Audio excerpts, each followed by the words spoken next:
Fungal infections అనేవి చాలా common అండి. ఎస్పెషలీ రెయినీ సీజన్లో మనకి మాయిశ్చర్ ఎక్కువ ఉన్నప్పుడు, కొంచెము బట్టలు ఆరనప్పుడు, అలాగే మనం తడి బట్టలు కట్టుకున్నప్పుడు, లేకపోతే వానలు తడిచినప్పుడు ఫంగల్ ఇన్ఫెక్షన్స్ ఎస్పెషలీ లోపల గ్రోయిన్ ఏరియాస్లో అంటే చంకల్లో, గజ్జల్లో ఎక్కువ ఉండే ఛాన్సెస్ ఉంటాయి.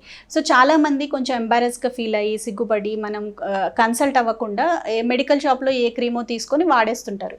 సో దానివల్ల ఏమవుతుందంటే ఫంగల్ ఇన్ఫెక్షన్ పోకపోవడమే కాకుండా అది లోపలికి వెళ్ళిపోయి ఇంకా చాలా ఎక్కువ స్ప్రెడ్ అయిపోతుంది అనమాట. అంటే మనం ఇల్లు ఉడ్చుకోకుండా మంచం కింద తోసామనుకోండి, అప్పటికప్పుడు తగ్గినట్టు అనిపిస్తుంది, కానీ లోపలంతా డస్ట్ అంతా జమ అయిపోయి ఎక్కడ పడితే అక్కడికి వస్తుంది కదా.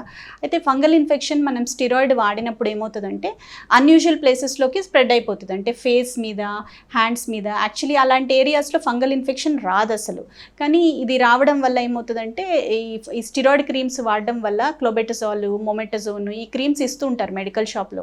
అలాంటివి వాడకూడదండి. దానివల్ల స్కిన్ థిన్ అయిపోయి, ఇమ్యూనిటీ తగ్గిపోయి, స్కిన్లో రెసిస్టెన్స్ తగ్గిపోయి ఫంగస్ అనేది బాగా స్ప్రెడ్ అయిపోతుంది.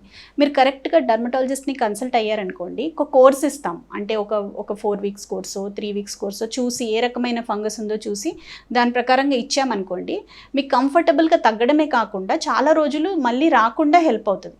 సో ఫంగల్ ఇన్ఫెక్షన్ కూడా స్ప్రెడ్ అవుతుంది, ఒకరి నుంచి ఒకరికి స్ప్రెడ్ అవుతుంది. సో మనం హైజీన్ మెయింటైన్ చేయాలి. మీ సోప్ మీరు వాడడము, మీ టవల్స్ మీరు వాడుకోవడము. ఎవరైనా పక్క వాళ్ళకి వచ్చిందనుకోండి, ఎస్పెషలీ హస్బెండ్ వైఫ్ ఇద్దరు ట్రీట్మెంట్ తీసుకోవాల్సి వస్తుంది అనమాట. ఇలా ట్రీట్ చేసామనుకోండి, రెసిస్టెంట్ ఫంగల్ ఇన్ఫెక్షన్స్ అంటే కష్టంగా తగ్గే ఫంగల్ ఇన్ఫెక్షన్స్ని కూడా మనం కరెక్ట్గా ట్రీట్ చేయగలం.